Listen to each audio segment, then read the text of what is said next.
Hey guys, I am Dani and welcome back here to Summer Skye Gardens.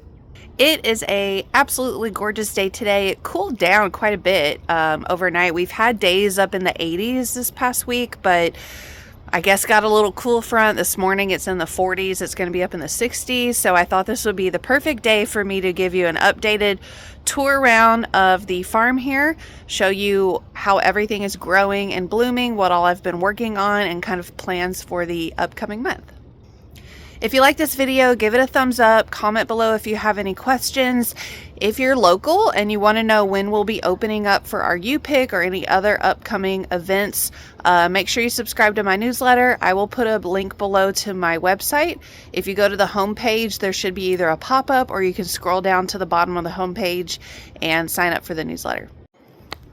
So the biggest thing I've been working on this month is making sure I got all my cool season flowers planted and done with all of that, and then starting all of my warm season annuals and getting the first round out and planted. So I finally finished all that. I've also been taking mum cuttings. I've been doing some general cleanup around the property. Lots and lots going on. I've got the U-Pick, half of the U-Pick pretty much planted behind me. So let's go take a tour around. So first thing I'll show you guys, these are some of my mum cuttings I've been growing. And now that it's warming up, they're finally starting to put on some growth. I try to keep them outside as much as possible because I find they just don't do as good under grow lights. But I did start them out under grow lights for a little bit, and then I've moved them outside. This next month they should really be putting on some new growth. And I'll be taking more mum cuttings from the rest of the mums, which are still over here in the grow bags. But, you know, they're putting on some new growth real nicely. And then my biggest next project I have to do is prepping the area for them to be planted in a low tunnel. I just hadn't had a chance to work on that yet, but that will definitely be coming in the upcoming weeks right over here. All right, this is the wildflower field, and the first wildflowers that have all popped up are the spurred snapdragons. Those are the like tall little bits of flowers like this. And then I've got a ton of like baby blue eyes, but this is all a regional Texas-Oklahoma mix that I got from Wild Seed Farms. That's who I recommend for getting wildflowers from. But these should really start to take off this month. And then I think into April, it's going to look really, really pretty. Tons of stuff growing and blooming here. It just has to, warm up. But hopefully this will look really nice once people show up for the U-Pick. They can come over here and just kind of walk around and mainly like take pictures. All right, let's walk over here to the large U-Pick area. So you can see I have some beds planted already, kind of up to 10. And I'll show you guys a closer up. The rest of the area, I'm hoping to put around 10 more. I might not quite get to 10 before I hit that tree, but we'll see. Let's go over here to the beginning and I'll show you what I've got growing. So this first bed, I don't grow really cosmos for cut flowers anymore because they're kind of a pain to harvest, but I figured they would be fun in the U-Pick. So I just took the rest of my seeds, mixed them together, and this is just a large cosmos mix here. There's the kitties. And then I have some Sunday celosia here, which I might cut off or, let U-Pick customers cut off. And then ending this first bed with gomphrena. The second bed is the rest of the gomphrena and a little bit of the mahogany splinter hibiscus in the back, which is also this third bed. This will really take off in the summer, and at some point in the summer and into the fall, it'll be prime cutting time for this stuff. And then I'm going to have a handful of rows of zinnias. So this bed and this bed are all seeds I've started, Bennery Giants mix. And then this third bed, I ordered some plugs because I just figured I'd probably run out of time to start enough seeds, and I was right. So those will be coming from Farmer Bailey. But so we'll have 3 beds of the Bennery's Giant Mix. And then I'm just gonna have 1 bed, actually, is this 2 beds? Yeah, 2 beds of the Queen Mix right here, which is one of my favorites. And then 1 bed of Oklahoma, which I've also ordered 2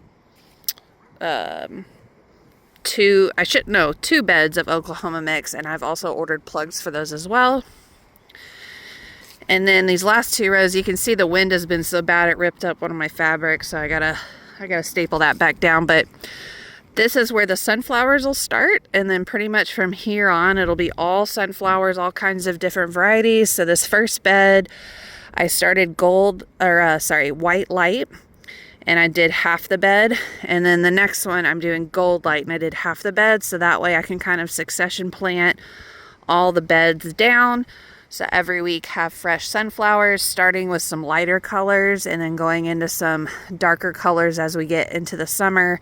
And then of course darker colors for the fall. But really excited to hopefully get this up and running probably in about a month. And depending on how things look, you know, definitely have people cut up in here. Might let them go cut over in the production field. Just have to see how everything is doing. But I think when all of this is up and growing, it's going to look really, really nice. And I'm excited to have this be expanded this year. Okay, so here behind me are my production fields, kind of the main 2 areas, and then like the bulb area over here. And then you can see behind me, my stepdad and one of his son-in-laws have been working on this shed, transforming that into like the bee shed, because I think it's like in a week or 2, we're going to pick up 8 more hives of bees.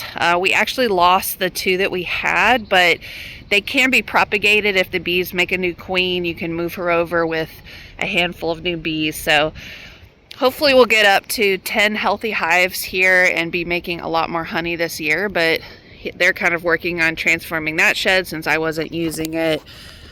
But yeah, pretty much the production fields are a mix right now of cool flowers and warm flowers. Pretty much the cool season stuff, I, grew whatever I wanted to grow, ordered plugs, got it all planted, and then I had a handful of areas where either stuff died from like the freeze, or something happened, or I just didn't have as many as I thought I would. And so I came in and I filled in those areas with warm season annuals, kind of like a first round. And then I'll be, doing like a second and maybe even a third round, depending on how everything is growing. But let me show you up close how everything looks. All right, so this is what I call production field number 1. So each bed is 50 feet long, and pretty much all of my beds on the entire farm are 50 feet long and 4 feet wide. And that's just to keep everything uniform so that I can use fabric, drip lines, whatever, anywhere on the farm. And you can see it's been so windy out here. Some of this trash is blowing around. Had to yell at my stepdad to pick up his trash. Haha. Okay, so this first bed, this is all a few different varieties of snapdragons. You can see this past month they've been enjoying the warmer weather. I ended up planting everything a little bit later this year. I fall plant all my cool season stuff, but I did it later because it was still so warm in November. So I ended up getting everything planted kind of end of November and into December. But these are all looking really nice. Should be getting some stems this next month. You can see different coloration is kind of like some different varieties. And then I planted some lemon basil here, so that's a warm season flower. Hopping over here, I've got some amaranth, which is warm season. And then you can see where I had direct sown some poppies. Those are like these leafy ones popping up.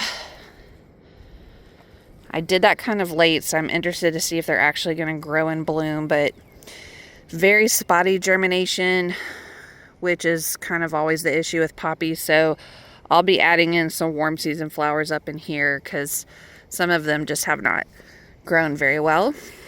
So that's bed 2.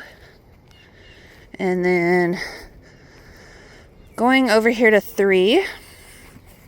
I forget, is this oh yeah.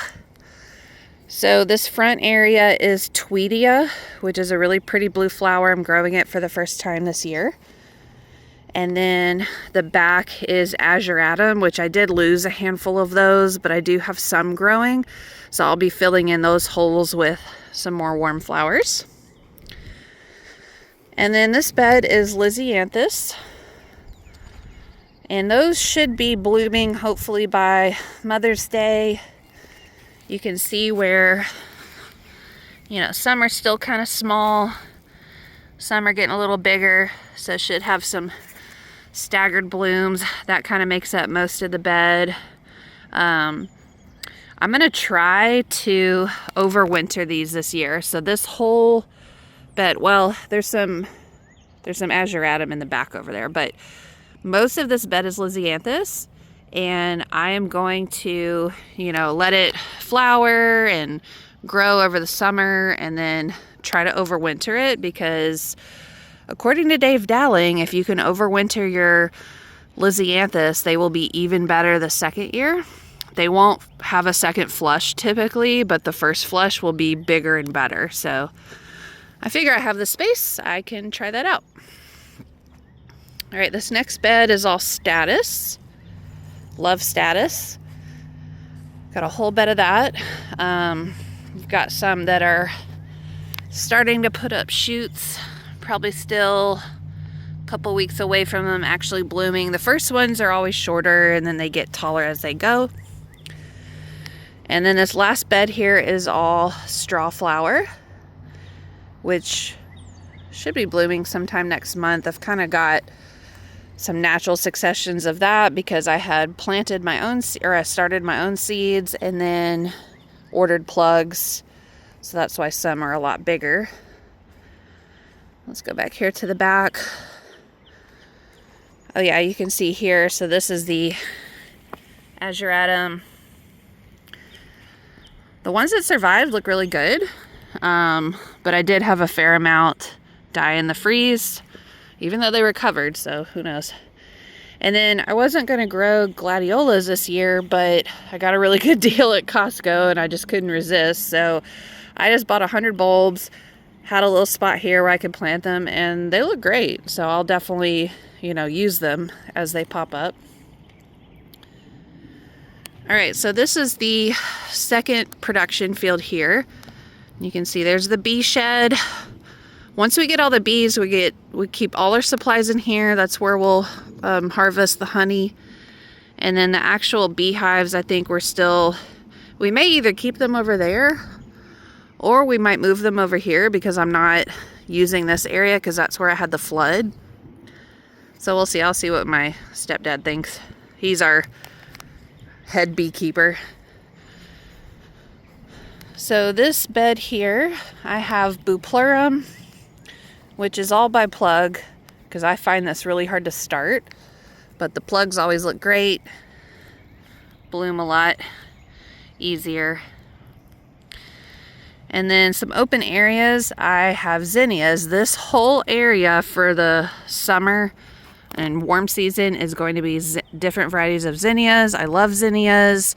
Everybody loves them here. Use them a ton. They grow really well. I know some people are anti-zinnia. I am extremely pro-zinnia. So I've already started a bunch of varieties and gotten those transplanted. As it warms up, they will really start to take off. This second bed is more snapdragons. This Legend White variety got really hit by transplant shock, but you can see where some of them are starting to grow back, but they're still teeny, so we'll see how those do. I'm getting back here. What variety is this? Oh, Madame Butterfly Red, Avignon Pink. these look good, starting to get some stems popping up. You can see my T-posts. I still have to put up the netting, which I'll probably do this next week now that I've got things planted. More and more zinnias back here. Let's walk over this way. All right, here is some cress. So these were the ones that I started, and then I ordered plugs. Definitely did more plugs this year, which has worked out. And this is starting to... Sorry, I did not order plugs because this is emerald beads cress, which you really can't find anywhere. And I have some saved seed from Floret. But anyway, so it's going to start blooming here soon, which will be great. I can use it in my CSA. But I kind of have a succession of like the first round and the second round. This was supposed to be 2 beds of stock here and here. I had a lot die, I think either from transplant shock or the freeze, which I was pretty disappointed about. This was probably my biggest failure with the cool season flowers. I mean, I still have a good handful that are growing, but I really wanted a lot more. I love stock. It's beautiful. It smells so good. But hopefully, you know, everything that's still growing, I'll use. Should look nice. Should be getting some flowers here soon. But yeah, just kind of a bummer that they got a little damaged. And then this last bed here, this is Green Mist Ami, which I ordered plugs of because I find that really hard to start by seed. And then Bells of Ireland. So a lot of these I started myself, and then I also ordered some plugs. Very spotty growth pattern. I don't know if that's because it's still been so cool out. I mean, some of them are growing, but this one's already putting out, I don't know, like a little bit of bloom. So we'll see how those do. They did wonderful for me last year, but I don't know about this year. Now, as for like my early season cool flowers, like the bulbs and the corms, the tulips are all done. They were done in February. Had decent success with them this year. I'm definitely going to change my growing plan for next year. Daffodils, I did not plant any new ones this year. I dug up some of the old ones, put them in front of the house. They have not bloomed. I don't know if they will again, but I wasn't really depending on them, and I'll probably buy some new ones for next year because I didn't know if I would use them this year or miss them, but I think I did, especially because they bloom like with the anemones. And right now, the main thing I've had blooming is the anemones, and it's really hard to use by itself unless you're just selling straight bunches to wholesalers. So I think next year I would like to have the anemones with the daffodils, and then I could actually have like bouquets. But behind me is what I call like the bulb field, corm field. So I have like half of anemones, which are still blooming. And then all this area that's shaded is the ranunculus. And I've had it shaded because we've had days up in the 80s, and ranunculus, really, they don't like it as it gets into the 70s and definitely not the 80s. So they're blooming. They're growing well. I just fertilized them yesterday, and I've had the shade cloth up, so hopefully that will help them keep growing, keep blooming, stretch the blooms out, keep the blooms bigger, and we'll see how they do this year. It is hard to grow ranunculus where I live because it's so warm, and it's a very short window, so we'll see how it goes this year, but I've already got a couple of blooms, so let me show you a little bit more up close. All right, so here are the anemones, and as I have in the past, I did several color varieties. I will say the best performers this year have been the pink and the white. They've had the tallest stems. I've had a lot of short stems, which you can use if you're doing event work. But you really want the taller ones for most stuff. The maroon was kind of a disappointment, and I think I'm just going to nix that this year. But they're all Galilee, probably can't read that, which is supposed to be some of the taller ones that are more heat tolerant. So I think this next year I'm just going to do pink and white, and then I might trial like a different variety of those colors. Like the maroon is pretty, you know, the blue purple variety is pretty, but they've just all been short. And I've just not been impressed. Same with the pastel, all short. And then here in the middle, I had a bunch die. No idea why, because everything is prepped the same. And then these are really pretty. These are like Levante anemones. Gorgeous. They grow huge flowers, but they are all short. So I really have not used these. I mean, I've picked them for me to enjoy at my house, so yay. But I really haven't sold any of these because they're so short. All right, let's go down by the ranunculus. I'll show you the first variety I'm really excited about. This is butterfly ranunculus. You can see how much bigger it is. It puts out several blooms on one stem. The corms are more expensive, but you're supposed to get more money for the flowers, and they are already starting to put up some blooms. This is Eris, E-R-I-S, which is like a pink variety. So I wanted to try these this year. So far, they're looking great. Really, really excited to see how the blooms look on here. And then let's go down. Pretty much all of the other ranunculus I'm growing are amandine, which are supposed to be more heat tolerant. And I'm doing some different colors. Stem length is okay, could be better. I'm interested to see how big the blooms get. Hopefully the fertilizer that I gave them yesterday will help. But so far, lots of buds. We'll just have to see how tall and how big they get. Here is another bed, all the way down, lots of blooms. Kind of hard to see, but lots of buds. Definitely a better year for ranunculus for me. Let me go under here. This is some salmon, which is like one of my favorite color flowers. See if I can focus. It's hard under the shade cloth. This one just opened up. You can see it's kind of closed because it's early morning, but gorgeous color. Like I said, stem length is not like awesome. They're still usable, probably more for florists. The head size is good, so I'm hoping that the rest will look like that. But yeah, I mean, if you can grow ranunculus, like, they're beautiful. It's just always tricky when you live in a warmer climate because they don't like it warm.